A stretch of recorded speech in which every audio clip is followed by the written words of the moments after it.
हुई ऐसी महिलाओं के बारे में है जिन्होंने अपने जीवन के सभी दुख चक्र को नष्ट किया। एक आदर्शमय जीवन की उदाहरण प्रस्तुत किया। हम बहुत सारे ऐसे अनंत थेरी के बारे में जानते हैं जो है अग्र है, लेकिन बहुत सारी अनंत थेरियां ऐसे भी है कि जिनके जीवन के बारे में बहुत कम जो है। फिर भी सभी अनंत थेरियां बहुत ही महत्वपूर्ण है क्योंकि अपने अनेक कल्पों के पुण्य पारमिताओं को उन्होंने पुण्य इस दुख चक्र को नष्ट किया है। सभी जो अनंत थेरियां है हमारे लिए बहुत महत्वपूर्ण है कि ऐसा आदर्श निर्माण करने वाली है। स्त्री भी अपने जीवन में उन बातों को अपने जीवन में उतार कर अपने आचरण को उस अनुकूल बुद्धानुकूल जो कहते हैं उनके आचरण को करके अपने सभी दुखों से और निपात कहते हैं सभी के लिए, चाहे वो स्त्री है, चाहे वो पुरुष है, चाहे वो स्त्री है, सभी को अपने जीवन से ये दुख है उसको नष्ट करने का समान बल प्राप्त है। जो कोई व्यक्ति अपने क्लेशों को पूरी तरह से नष्ट कर देता है, जो कोई व्यक्ति उन जड़ों को काट देता है जिस जड़ों के कारण यह भव संसरण है, तो वह व्यक्ति सही अर्थ में निब्बान की प्राप्ति कर लेता है, परम सुख को प्राप्त कर लेता है। तो आज भी ऐसे ही अरहंत थेरी के बारे में हम जानेंगे जिन्होंने अपने जीवन में इस प्रकार से सभी जो मूल होता है, जो चलाने वाला होता है, जो जड़ें होती है, उसको पूर्णतः काट दिया और सभी के लिए एक आदर्श बनी। तो ऐसी अरहंत थेरी के बारे में जानते हैं, उनका नाम है उत्तरा। यह उत्तरा जो अरहंत थेरी है उनके भिक्षुनी जीवन के पहले वो श्रावस्ती में एक उच्च परिवार है, उस उच्च परिवार में उनका जन्म हुआ था। तो श्रावस्ती में है जहाँ पे महाकारुणिक तथागत सम्यक संबुद्ध और उनके संघ का हमेशा ही वहां पे निवास होता था। तो ऐसे स्थान पर उसका जो जन्म हुआ एक उच्च परिवार में, तो उच्च जो उनका परिवार था वो भगवान के धम्म के प्रति बहुत ही श्रद्धा में था। तो हमेशा ही महाकारुणिक तथागत सम्यक संबुद्ध और उनके संघ को इस प्रकार से भोजन पूजा करता था और दूसरे भी उनके प्रकार से जो हम कहते हैं दान आदि पुण्य कर्म करता था और धम्म को सुनने भी जाता था। तो यह जो उत्तरा उपासिका थी वो भी हमेशा महाकारुणिक तथागत सम्यक संबुद्ध के धम्म को सुनने जाती थी। तो जब वो धम्म को सुनती थी तो उसके मन में श्रद्धा जागृत होती थी कि भगवान का जो संघ है सचमुच कितना हम कहते हैं कि कितना पुण्यवान है, कितना अनुत्तर पुण्य क्षेत्र है और दुखों से मुक्त हुए हैं।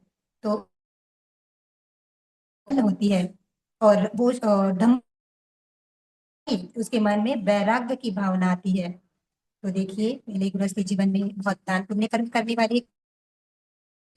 वाला है, शीलों को पालन करने वाला है और संयमी है अपने काया वाचा और चित्त के जो हम कहते हैं कि कर्म के प्रति वो संयमी है। और भगवान बुद्ध के सद्धर्म को कोई व्यक्ति ऐसे श्रवण कर लेता है, बहुत श्रद्धा युक्त चित्त से श्रवण, तो उसका जो हम कहते हैं लाभ होता है धम्म श्रवण का लाभ सचमुच ऐसे व्यक्तियों को मिलता है। इसीलिए धम्म श्रवण करने के समय में बहुत ही श्रद्धा युक्त चित्त से हमें करना चाहिए। पता नहीं किसके कर्म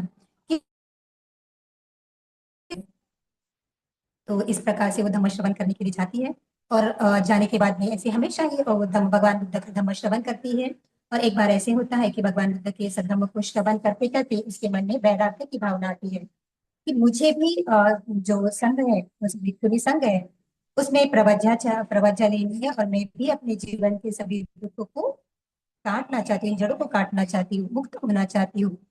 इस प्रकार से अपना जो परिवार है उस परिवार से अनुमति चाहती है कि आप मुझे इस प्रकार से अनुमति दीजिए कि मैं भी भिक्षुणी बन जाऊं। तो उसका जो परिवार होता है बहुत श्रद्धा संपन्न है, जानता है कि जो संघ होता है वो सही अर्थ में अनुत्तर पुण्य क्षेत्र है और यही एक मार्ग है जिस मार्ग पर चलते हुए कोई व्यक्ति अपने दुख को मुक्त कर लेता है। तो पहले तो थोड़ा सा उसको विरोध ये होता है कि नहीं आप या उपासिका बन के ही रहिए, लेकिन फिर भी वैराग्य तो जागा है, अभी तो गृह में नहीं रह सकते, घर में नहीं रह सकते हैं।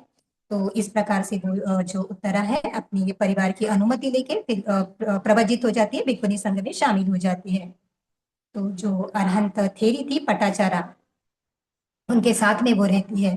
तो जो अरहंत थेरी पटाचारा थी, उनको उनके जीवन में कितना दुख आया, लेकिन उस दुखों को भी उन्होंने अपने मुक्ति का मार्ग बनाया। तो इस प्रकार से जो पट्टाचार अनंत थेरी थी, वो उन्हें बताती है कि किस प्रकार हमारे जीवन में यह जो दुख है, उस दुखों को नष्ट करना है। हमारे जीवन में किस प्रकार से हम कहते हैं कि निब्बान की प्राप्ति करना है, उस प्रकार से वह मार्ग बताती है, उपदेश करती रहती है। तो इस प्रकार से जो उत्तरा है भिक्खुनी बनने के बाद, तो उस धर्म का पालन करती है, लेकिन अभी अभी उतना पुण्य जागा नहीं है। तो क्या करती है, कभी कभी जो गृहस्थी वाले कार्य है, वो गृहस्थी वाले कार्य भी कर लेते हैं, जैसे खाना बनाना है या फिर ऐसे कुछ है जिसको का जो अधिकतर समय है वो केवल धन अर्जित करने में और फिर उसको उसका सेवन करने में है। तो क्या आप प्रवज्जित होने के बाद में भी ऐसा जीवन जीना चाहती हो? तो थोड़ा सा समझाती है उनको कि आपको ऐसे नहीं करना चाहिए, क्योंकि गृहस्थी जीवन से ये जो प्रवज्जित जीवन है बहुत अलग होता है। इस प्रकार अनंत थेरी पटाचारा के समझाने पर, उपदेश करने पर, यह जो उत्तरा भिक्खुनी है वो समझती है कि नहीं, मुझे इस प्रकार से नहीं करना चाहिए, बताया गया है मुझे उसी का पालन करना है और उसी के प्रकार अपने जीवन को यापन करना है। तो जो अनंत थेरी कहती है कि जी पटाचारा जी कि जाइए, आप अभी अभी अभी से जाइए, अपने हाथ पैर अच्छे से धोइए, ये काम गृहस्थी का है, आप इसमें मत पड़िए। क्योंकि अगर आप बुद्ध शासन में आए हैं और बुद्ध शासन में आने के बाद में भी आप वही अपने जीवा के रस को बढ़ाने के लिए भोजन को पकाते हैं, या फिर उसी को इम्पोर्टेंस देके आप अपना जो प्रबुद्ध जीवन है वो जी रहे हैं, तो आप सही अर्थ में बहुत पुण्य कमा रहे हैं। आप सही अर्थ में अपना यह मनुष्य जीवन या फिर ये प्रबुद्ध जीवन है उसे व्यर्थ ही गवा रहे हैं। ऐसा समझाने के बाद में वो जो उत्तरा इस प्रकार से वो कार्य को त्याग देती है, अपने हम कहते हैं कि वो तैयार हो जाती है, हाथ पैर धो लेती है और उसके बाद में ध्यान साधना को बैठ जाती है। अब ध्यान साधना को बैठी है तो मन में बहुत सारे विचार भी आते हैं, लेकिन उन विचारों को भली प्रकार से अनित्य बोध, अनात्म बोध और दुख बोध का अनुभव करते हुए देखती है कि जो भी मेरे अंदर निर्माण हो रहा है, इस चित्त में जो कुछ भी है या इस काया में जो कुछ भी है, दिखने में तो वो ठोस है, लेकिन अगर हम इसको सूक्ष्मता लेवल पर देखते हैं, अगर हम इसे बहुत अच्छे से जानते हैं, सत्य का दर्शन करना है, तो देखते हैं कि ये सभी अनित्य है, यानी ये जो ठोस काया है वो भी बदलने वाली है। हमारे चित्त में जो भी विचार आते हैं वो भी बदलने वाले हैं। फिर देखती है कि हमारे मन में जो भी मन में क्या विचार है वो विचार भी बदलने वाले हैं। वैसे ही ये काया है, इस यह काया भी कैसी होती है, इसमें सूक्ष्मतम लेवल पर हम देखें तो हमेशा ही उदय व्यय उदय व्यय उदय व्यय होता रहता है। तो जानती है ये अनित्य है और ये मैं मेरा नहीं है, अनात्म बोध का ज्ञान होता है। और ये जो सभी मैं किए जा रहा है वो सभी क्या है, दुख ही निर्माण करने वाला है। अगर इस समय भी मैंने बुद्ध शासन को पूर्ण नहीं किया तो हो सकता है मेरा ये जीवन समाप्त होने के बाद में मुझे फिर से भवचक्र में जाना पड़े, हो सकता है मैं अपाय में भी जाऊं। तो इस प्रकार से अपने आप को सजग करती है और अनित्य बोध, अनात्म बोध और दुख बोध का हम जिससे कहते हैं कि विपස්සना की साधना है। इस विपස්සना की साधना से इन जो चार आर्य सत्य है, उन चार आर्य सत्यों का दर्शन करती है और अपना मार्ग जो है वो मार्ग पूर्ण करती है। तो कहती है अरहंत थेरी पटाचारा जी थी, मुझे बताया कि क्या उचित है क्या अनुचित है, क्या करना चाहिए क्या नहीं करना चाहिए, और प्रवज्य जीवन का क्या महत्व है। इस प्रवज्य जीवन में ऐसे कौन से कार्य करना चाहिए, ये समझाने के बाद मैं सजग हुई। मुझे पता चला कि मुझे क्या करना है। और जब मैं ध्यान को बैठी थी तो प्रथम यान में ही मैंने अपने असंख्य जन्मों को देखा। तो पहला जो ज्ञान होता है वो पुब्बे निवास अनुसति का ज्ञान होता है। पुब्बे निवास अनुसति यानी अभी इसके पहले मैंने ऐसे कितने अनंत जन्म लिए कि संसार करते रहे, वहां पे मैंने किस नाम से काया धारण की, किस भूमि में मेरा जन्म हुआ, वहां पे मैंने कौन से कर्म किए, फिर मेरी च्युति कहाँ पे हुई, फिर पट्टिसंधि कहाँ पे हुई। इस प्रकार से वो अपने अनंत अनंत अनंत जन्मों को देखती है। अनंत जन्मों के यानी वो पहले के जो जन्म है वो पहले के जन्मों को देखती है। तो पुब्बे निवास अनुसति का ज्ञान होता है। तो बहुत सारे लोग प्रश्न पूछते हैं कि सही अर्थ में उस प्रकार से अस्तित्व है या है क्या। तो हो सकता है कि किसी दूसरे संप्रदाय ने उसमें कुछ डाल दिया हो, और इसीलिए ये कहा जाता है कि नहीं, इसका इस प्रकार से जन्म जन्म या जन्मांतर की भाषा जो है कथन है। लेकिन वो लोग ये नहीं जानते कि भगवान बुद्ध का जो सद्गम्य है वो सभी दुख चक्र से मुक्त करने के लिए सद्गम्य है। हम नहीं जानते ये जो दुख चक्र है वो हमारे लिए कितना लंबा हुआ है। अगर हम इस जीवन में भी इस प्रकार से कुशल कर्म नहीं करते हैं, अपने क्लेशों को नहीं त्यागते हैं, तो और हमारे लिए ये भव चक्र कितना लंबा होगा। इसीलिए ऐसे जो लोग होते हैं जो कर्म और कर्म सिद्धांतों के प्रति सजग नहीं रहते हैं, वो सही अर्थ में अपने जो भव चक्र है वो बढ़ाते हैं। लेकिन जो सही अर्थ में जानते हैं कि इसी मार्ग से मेरा ये जो भव चक्र है, मेरा दुख चक्र है, समाप्त होने वाला होता है, अधिष्ठान करके बैठते हैं कि नहीं, मुझे इस प्रकार से मेरे दुख को नष्ट करने के लिए प्रयास करना है। तो उन्हें पहला जो प्रथम ध्यान होता है वो निवासानुसति का ध्यान होता है, ज्ञान होता है। उसके बाद में दूसरे प्रहर में दूसरी जो ज्ञान होता है वो है च्युति उत्पादन ज्ञान। यानी किस कारणवश हमारा जो होता है वो हम देह को त्यागते हैं, काया को त्यागते हैं, फिर किस कारणवश कहीं और पे जन्म होता है, वहां पे कर्म करते करते फिर किस कारणवश हमारी वहां पे छुट्टी होती है, फिर पटिसंधि होती है, फिर हम अपने कर्म बांधते हैं। तो ऐसा हम जिस प्रकार से कहते हैं, तो वो उसे ज्ञान हो जाता है जिसे हम कहते हैं अनित्यता का ज्ञान। का ज्ञान उसको इस दूसरे प्रहर में होता है। तो जानती है कि यह जो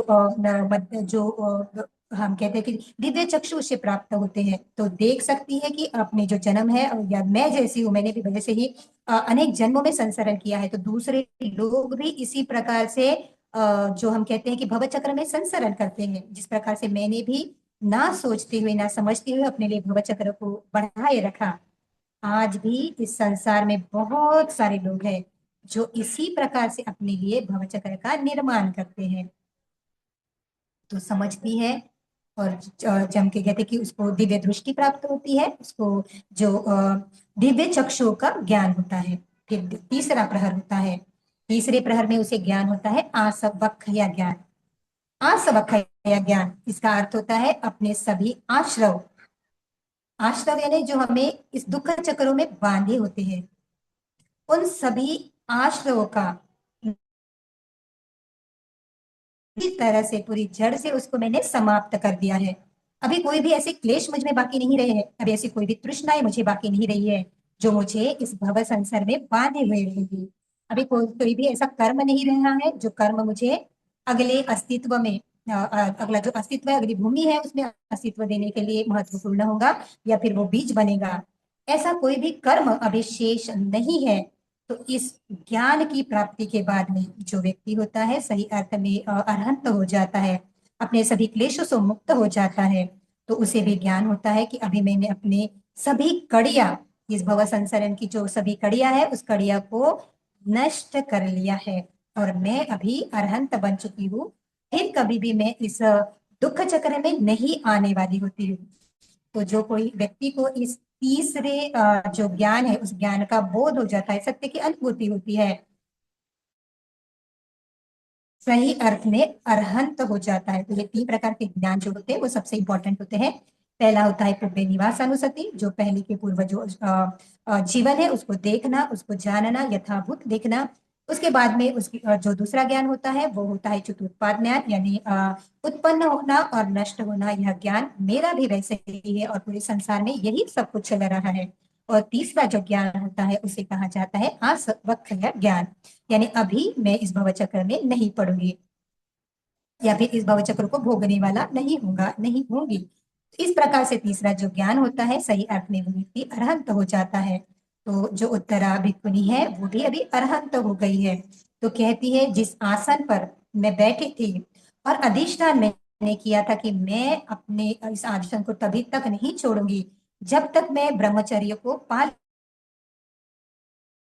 रही हूँ। इस बुद्ध शासन में ब्रह्मचर्य को पूर्ण नहीं कर लेती है कि सही अर्थ में मैंने आज अपने ब्रह्मचर्य को पूर्ण करना, सही अर्थ में मैंने जो बुद्ध शासन को पूर्ण किया है। तो बहुत महत्वपूर्ण है। कोई शासन को पूर्ण कर लेता है, कोई व्यक्ति अगर ब्रह्मचर्य को पूर्ण कर लेता है तो वो कभी भी साधारण व्यक्ति नहीं रहता है, उत्तर अवस्था को प्राप्त कर लेता है। वो व्यक्ति ऐसे अवस्था को प्राप्त कर लेता है में अभी दुख ही बचा नहीं, ऐसा दुख नहीं बचा है जो फिर से निर्माण होने वाला है। तो इस प्रकार से जो व्यक्ति होता है सही अर्थ में परम देता है। तो वो जो अनंत थेरी है, एक तरह है अनंत बनने के बाद में इसे बताती है कि मुझे इस मार्ग पर जिसने प्रतिष्ठित किया है वो अरहंत थेरी पटाचारा थी। तो सच में वो कितनी कृतज्ञ है। तो कृतज्ञता भाव उसके मन में आता है कि अगर आपने मुझे ऐसे नहीं बताया होता तो शायद मैं अपनी प्रवृत्ति गृहस्थी के ही काम करने रहती। तो अगर आपने मुझे नहीं बताया होता, आपने मुझे मार्गदर्शन नहीं किया होता, आपने मुझे धम्म का उपदेश नहीं दिया होता, तो सही अर्थ में पता नहीं मैं अपने कितने जीवन में इसी प्रकार से करती रहती। तो बहुत कृतज्ञता भाव उनको व्यक्त होता है अनंत थेरी के प्रति। तो कहती है कि इस संसार में जो विजयी देवेंद्र है या सभी संग्राम में जो विजय होते हैं, सभी लड़ाई जो होता है उस लड़ाई में हम कह सकते हैं कि जो विजेता होता है वो देवेंद्र शक्य है। शक्य राजा जो है वो उसे जैसे तीसों देवता वंदन करते हैं। सभी जो देवता लोग होते हैं वो उन्हें वंदन करते हैं क्योंकि वो सभी संग्रामों को जीतने वाले हैं, वो राजा है। तो इस प्रकार से अनेक गुणों को धारण करने वाले होते हैं। तो जैसे सभी देवता लोग शक्र देवता जो राजा है उन्हें वंदन करते हैं, उसी प्रकार से कहती है कि हे अरहंत तेरी पटाचारा, जो अरहंत तेरी है उन्हें कहती है कि उसी प्रकार से मैं भी आपकी सेवा करने वाली हूँ। तो देखिए कितनी कृतज्ञता भाव है उस व्यक्ति के प्रति जिन्होंने यह धम्म उन्हें दिया है, यह जो मार्ग उन्हें सिखाया है। तो कृतज्ञता भाव से भर जाती है और कहती है कि मैं जीवंत पर जो तक मैं जब भी मेरी ये काया है, काया होने तक मैं आपकी इसी प्रकार से सेवा करूंगी। तो कहती है देवी तेरे अनुशासन के बल से मैं आज तीनों विद्याओं की ज्ञाता हूँ, पूर्ण निष्पाप और चित्तमल से विमुक्त हूँ। तो कहती है कि आपने मुझे जो विनय बताया है, आपने जो मुझे मार्ग बताया है, उस मार्ग को पालन करके ही मैंने अपने चित्त के सभी जो क्लेश है उस क्लेशों को मुक्त किया है, सभी जड़ों को मैंने काट दिया है। तो आज मैं क्या हूँ, पूर्ण निष्पाप हूँ। अब मुझे कोई मुझ में कभी भी अभी कोई भी पाप नहीं रह गया है, कोई भी अकुशलता नहीं रह गई और मेरा चित्त पूरी तरह से निर्मल हो गया है। तो इस प्रकार अपनी जो हम कहते हैं कि उपाध्याय है या फिर इस प्रकार से अपनी गुरु है आया है उसके प्रति कृतज्ञता भाव प्रदर्शित करती है। तो सचमुच कितना हम कहते हैं कि कितनी सुखद अनुभूति होती होगी कि जिस प्रकार से कोई व्यक्ति निर्वाण को प्राप्त हो। इसीलिए भगवान कहते हैं कि निब्बानम परमं सुखम, निब्बान सबसे बड़ा सुख है। उस सुख से बड़ा कोई भी हम कहते हैं कि कोई भी उस सुख की कोई भी तुलना नहीं कर सकता है। तो सभी जो बुद्धिस्ट लोग होते हैं जो अपने आप को इस मार्ग पे लाने वाले, तो इस मार्ग पर चलने वाले जो होते हैं, वो सभी व्यक्ति चाहे वो प्रवचित है चाहे वो उपासक उपासिकाएं हैं, जो व्यक्ति धम्म को श्रवण करके उनको योनि सो मनसिकार करता है, यानी बहुत अच्छे से उस धम्म को अपने जीवन में पालन करता है, वो सही सही अर्थ में बहुत सारे पुण्य को अर्जित करता है क्योंकि उसे पता है कि किस प्रकार मुझे इस मार्ग पर चलना है, मुझे इस मार्ग के जो अवरोध है उसको हटाना है, उससे बचना है। तो बहुत अच्छे से धम्म श्रवण करके अपने के लिए वो प्रयास करता है। तो धम्म श्रवण करना, श्रद्धा युक्त चित्त से श्रवण करना और जैसे बताया गया है उस प्रकार से उनको जांचना, उसको योनिसो मनसिकार करना और अपने जीवन में आचरण करने वाला व्यक्ति सही अर्थ में बहुत पुण्य प्राप्त करता है। तो यह जो आज की जो अरहंत थेरी थी उत्तरा जी, उन्होंने भी अपने जीवन में अनेक जिन जिन बुद्ध शासन में उसका जन्म हुआ है उस बार उन्होंने बुद्ध के जो धम्म है उसको बहुत ही श्रद्धा युक्त से उसको श्रवण किया और हमेशा ही वो भावना करती रही कि ये जो धम्म है मेरे लिए बहुत महत्वपूर्ण है, मेरे दुखों से मुक्त करने के एकमेव मार्ग है। तो इस प्रकार से वो अपने जीवन में इस धम्म को धारण करने वाली बनी। तो हम सभी को जो कृष्ण भगवान उपासक उपासिका है, तो बहुत श्रद्धा युक्त चित्त से धम्म को श्रवण करना चाहिए। फिर समझता है कि पुण्य कर्म का जो फल है वो महत्व वो मिलता ही है। तो कहीं कहीं लोग ऐसे प्रकार से प्रश्न पूछते हैं, शंकाएं निर्माण होती है इस पद पे, क्योंकि मार्ग बहुत लंबा है। तो शंकाएं निर्माण होती कि मैं ये जो पुण्य कर्म कर रहा हूँ, क्या पुण्य का कर्म का फल मुझे मिलता है? इस प्रकार से जो अरहंत थेर है, जो पूजनीय अरहंत थेर है, अरहंत थेरिया है, उनके जीवन से हमें पता चलता है कि ये केवल एक जीवन के उनके पुण्य नहीं है, बहुत सारे जन्मों में उन्होंने इस प्रकार से पुण्य का संचय किया है। इसी वजह से उन्होंने वो जो हम कहते हैं कि पुण्य बाद में अपनी अकुशलता को नष्ट करने के बाद में वो अनंत बने हैं। तो कभी भी ऐसे नहीं सोचना चाहिए, चाहे वो छोटा कर्म हो, चाहे छोटा पुण्य हो, चाहे बड़ा पुण्य हो, तो कभी भी ऐसे नहीं सोचना चाहिए कि इस पुण्य का फल मुझे मिलेगा या नहीं मिलेगा। ऐसा कर कर हम अपने अपने पुण्य को बहुत कम कर लेते हैं। तो हमेशा सोचना चाहिए कि बुद्ध शासन के लिए मैं जो ये पुण्य कर रहा हूँ या कर रही हूँ, वो मेरे निब्बान के लिए साक्ष्य जो है वो सहायक होगा। इस प्रकार से चित्त की चेतना अगर करते हैं, तो निश्चित ही अपना हमारा जो पुण्य होता है वो बुद्ध शासन के लिए, हमारा जो हम कहते हैं कि बुद्ध शासन पूर्ण करने के लिए वो पुण्य सहाय होता है। इसलिए पुण्य पर और पुण्य के फल पर हमेशा ही विश्वास रखना चाहिए। फिर हमें पता चलता है कि साधना से ही मुक्ति है। केवल धम्म श्रवण किया है और उसको आचरण में नहीं लाया है, तो उसका कोई भी फल हमें प्राप्त नहीं होता है। लेकिन जो व्यक्ति धम्म को श्रवण करता है और सही अर्थ में उसका आचरण करता है, उसका पालन करता है, सही अर्थ में वही व्यक्ति दुख से मुक्त हो सकता है। भगवान एक बार कहते हैं कि जो कोई व्यक्ति जो ऐसे कोई भिक्षु है, अगर मेरे साथ में रहते हैं और छाया की तरह रहते हैं, छाया, तो अगर मैंने जो बताया है उसको पालन नहीं, व्यक्ति वो जो प्रवचित है या फिर वो जो गृहस्थ है, हम कह सकते हैं कि बना हुआ है, लेकिन वो उस पुण्य को प्राप्त नहीं कर सकता, वो उस धम्म का अनुभव नहीं कर सकता, वो निर्वाण के सुख का अनुभव नहीं। जो व्यक्ति मेरे से काफी दूर है, लेकिन मैंने जैसे बताया है उस प्रकार से धम्म को श्रवण करके उसका पालन करता है, उसको आचरण में लाता है, वो व्यक्ति सही अर्थ में मेरे अर्थ में वो मुझे धम्म के माध्यम से मेरा दर्शन कर सकता है। तो ऐसा ही धम्म या आचरण का है। तो हम सभी श्रद्धावान पुण्यवान उपासक उपासिका ने हमेशा स्मरण रखना चाहिए कि जब भी आप धम्म को श्रवण करते हैं, उसे आधे पूर्ण श्रद्धायुक्त मन से उसको श्रवण कीजिए, और ऐसे श्रवण कीजिए कि जैसे मुझे ये जीवन में ये जो है एक बहुत बहुमूल्य ऐसे खजाना मुझे मिला है, मुझे भंडार मिला है, उस भंडार को अगर मैंने अपने जीवन में उतारा, तो सही अर्थ में मैं सुख का वो अमूल्य खजाना प्राप्त करूंगा जो कभी भी समाप्त नहीं होने वाला है। तो ऐसे ही आज की जो अरहंत थेरी थी उत्तरा जी, उनके बारे में, उनके सभी पुण्य को, और उनको हम कोटि कोटि वंदन करते हैं, और सभी संकल्प करते हैं कि इसी प्रकार से उनका जीवन, सभी अरहंत थेर और अरहंत थेरियों का जीवन हमारे लिए आदर्श बना रहे, और हम भी उन्हीं प्रकार से अपने जीवन में संकल्प धारण करके अपने सभी दुख मुक्ति के लिए प्रयास करते रहे। आप सभी के लिए बहुत बहुत मंगल कामना करते हैं, बहुत बहुत साधुकार करते हैं। सुखी रहिए।